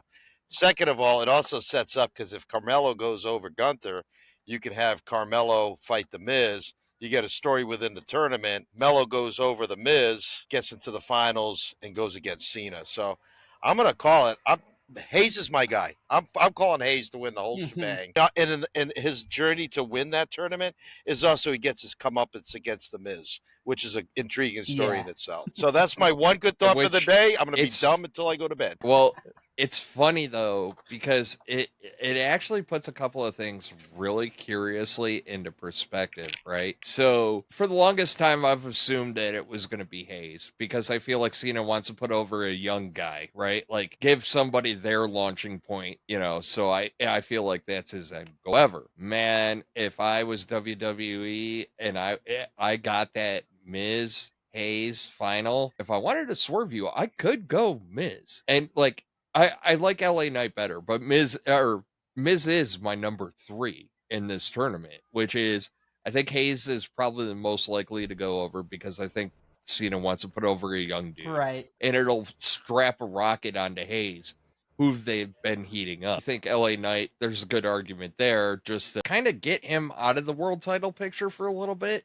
take a breather, let him go do IC crap, and he can have a couple of things with the IC title, and it kind of streamlines that, because now you got Roman poking around, you got everybody else poking around, you got Punk out there, you know, get the nostalgia bump, get the built-in storyline with Carmelo Hayes. But it does really got me thinking that Sheamus was supposed to be the one to go all the way. I think so too. I honestly think, and I was rooting for Sheamus. I really do. Well, because if you stop and think about it, right? Like, if we got a Sheamus Gunther final, whoo! Like, there was going to be good. some really red. There would have been a lot of lotion and ice going on the chest. Like I was like, yes, European wrestling, chop each other, kick each other. Like, let's do it. Yeah, Yep. Yeah, for sure. Like it's. I find it really interesting.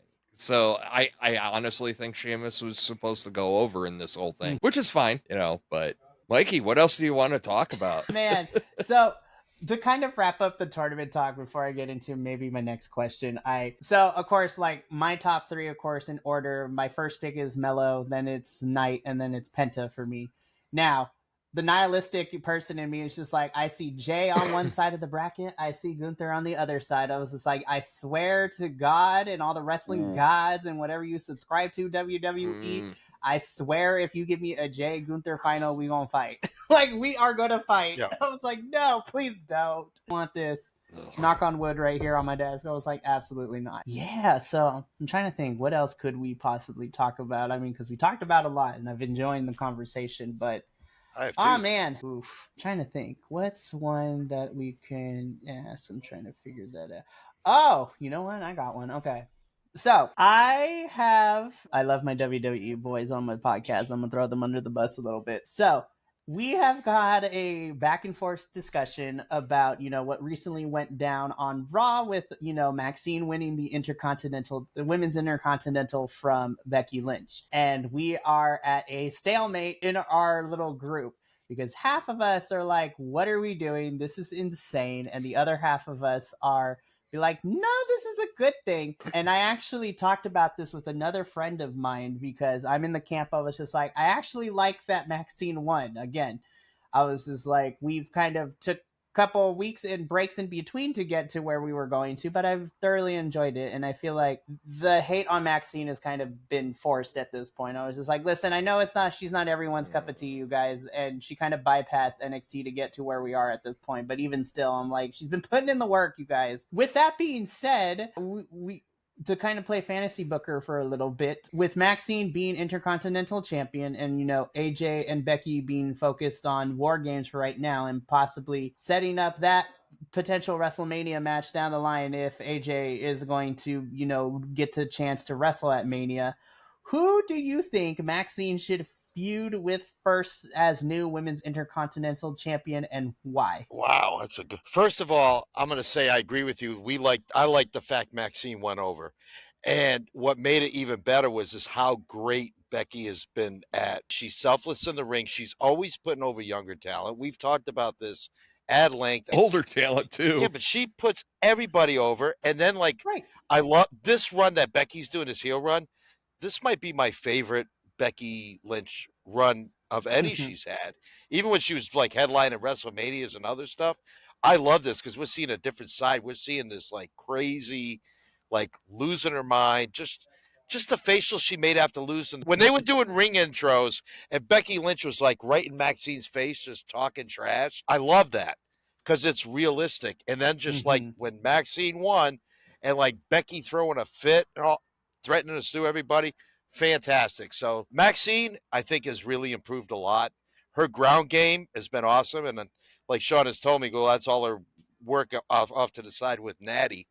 That's helped. I think she should stop worrying about doing all the flippity stuff and focus on what she's good at. And when she wants to practice her flippity stuff on the outside, once that's solid, bring that in. But her ground game is really good. I'm trying to think on the women's roster, like who would be good for her. I have the answer. I mean, would it be Bailey? But Bailey's kind of a face, so I'm kind of lost right now. I gotta think. Get from Bailey. It's partially Bailey. The correct answer is Lyra Valkyria, and here's why. Well, hear me out. I'm gonna give you the long-term booking on this. All right, you're gonna do a program with Lyra, but it's not just Lyra. It's and Bailey, both of them, because they've been together.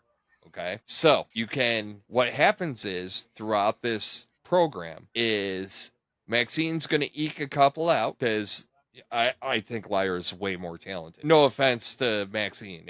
She's improved a lot. Lyra has more years of wrestling experience. I mean, to go from NXT UK to US NXT to now being on main roster, and the fact that she is a student of, Miss Rebecca over here too also helps of who she's trained with. But my point is, there's a first things first. It devolves into a triple threat match that protects Maxine, right? Mm-hmm. Because then Lyra and Bailey can start kicking the crap out of each other, and that will protect Maxine and let her, I don't want to call it limited, but she is kind of limited move set wise in what she can do. So it protects her, so we can stretch this out. Mm-hmm. Eventually, what this is the end state of this is a rift between Bailey and Lyra, okay? With Lyra eventually taking off the belt. Now you have a program with Bailey and Lyra going on. But oh wait, there's more. All right, here we go. For you scary movie fans. But to add to that, the stipulation when Becky beat Lyra the last time was that Lyra couldn't challenge for the title. Well, now it's changed hands a couple of times. Now she can. Now we can come back around and we can get Becky and Lyra again. So that's why I'm saying the correct answer is Lyra, but I think you can get months out of this program because you get the dynamic with Bailey. You would have Maxine. Eventually Maxine's going to drop, which then opens the door for Becky to get back into the match. I like and then it. all Becky's got to do is I want my title back. Boom, done. Very, very. And you got an instant program. Well, yeah. So that's my answer. And if Evolution showed us anything, that triple threat with Lyra, Becky, and Bailey, I was just like, this was such a fun match. So I could see that. And honestly, so I'm of two mindsets, right? So the long term is exactly what you said, Sean. I was like Lyra and Bailey to a certain extent because I was like, this is going to be a lot of fun. My other one is just like, that's the long term. There is a short term feud that I had planned, and I was just like, it doesn't need to be anything extravagant, but one, I think it could be really fun for like not even a trilogy. It's just like you give me like one match or even two matches, and then I would be fine with it too. Now, Niall. Exactly. That's exactly who I was going to say. I knew where you were There's going. already history there between Maxine and Ivy because they were partnered together before Ivy, turned on Maxine. And Ivy has also, along with Natty, been helping Maxine, with the groundwork and everything because of Ivy's background too. As anyways, that's for a whole different story. But yeah. Also, selfishly, I was like, I miss Ivy on my television screen, so I think Maxine and Ivy could be a lot of fun, even if it's a short-term feud. But I think long-term, yeah, Lyra and Bailey is where I would go to. I wonder if we haven't seen Ivy or the Creed brothers because Chad Gable is getting close to coming back. Maybe. And because Ludwig Kaiser stole the El Grande Americano thing, I wonder if we get Chad Gable back. No, he didn't. He's been the same guy the whole time. Same guy. El Grande. Listen. I'm waiting for my Spider-Man moment, meme moment, with him pointing at Kaiser. Both of them showing up at the same time, like some miscommunication happens where it's like both of them as El Grande Americano, like, hey, wait a minute. You can't. Or Chad Gable slowly slipping up and like, wait a minute, I'm El Grande today. Something like that. I think it would be great. And then all of a sudden, El Generico comes out. Could you bring that back? That would be awesome. Sami Zayn and El Generico would be crazy. That's awesome. But yeah. Well, gents, we've been going for a couple hours here. I think we should probably wrap it up. But Matt, Mikey, we're going to give you the last word today. But Matt, tell the folks where to find us. Sure. Well, you can find us on Facebook. Not Facebook. We don't have a Facebook account yet. We got to get one. But we do have. You can find us on YouTube, TikTok, Instagram, Spotify, Apple Music, all that good stuff. And before I sign off, I'll probably say it again Tuesday night. But hey, happy Thanksgiving, everybody. Those of you traveling, be safe on the roads. And we'll see you soon. That's all I got from the Sunshine State. Mikey, tell us where to find all your guys' great content, man. With your super huge staff of folks. Corporate office. I know, right? He's got the corporate office. He's got an LLC over there and everything else. The corporate office. I'm in my basement. No, I'm outside. Oh my goodness, that's amazing. But you can find me and my eclectic group of 15 at BC Wrestle Pod. We stream almost every day of the week on YouTube, Twitch, and Kick for all our post-show breakdowns, for the weekly shows, for everything from WWE, AEW, TNA to all of the international brands and small independents that we cover as well. And it's just a good time. And so you can find us on the YouTubes, the Twitch, at BC WrestlePod, everything. My last two thoughts are, number one, wrestling is meant to be fun. It is okay to watch a little bit of everything. And if you love one company, then you know what? That is okay too. But remember, have fun with it. And don't be a Debbie Downer and yuck someone's yum, as I call it, because wrestling is meant to be fun. It's supposed to be, as Matt has said earlier in this episode, it's a form of escapism. So don't, take people out of it and just let them have fun with it. But my final thought is that, and this is more of, anytime I get to be a guest or, be in someone else's house, I have to give props to both Sean and Matt for, continuing to have conversations over the last couple months with me and the fun times that we've had. And I am very grateful and appreciative of you guys having me on. And no, this will not be the last, because now that I've gotten a taste of this chaos, I kind of want more of it. And I also look forward to potentially figuring it out with the two of you, that you guys can come over to our house and also cause chaos over there and join in our chaos too. Because we are. We're looking forward to it. In the wrestling internet space. No, this has been epic, Mikey. I can't thank you enough, bro. Yeah. This has been a blast and a half, and it's funny. You're just real quick. Your point about we all like different kinds of wrestling, and Matt knows this. We all have our different flavors of ice cream.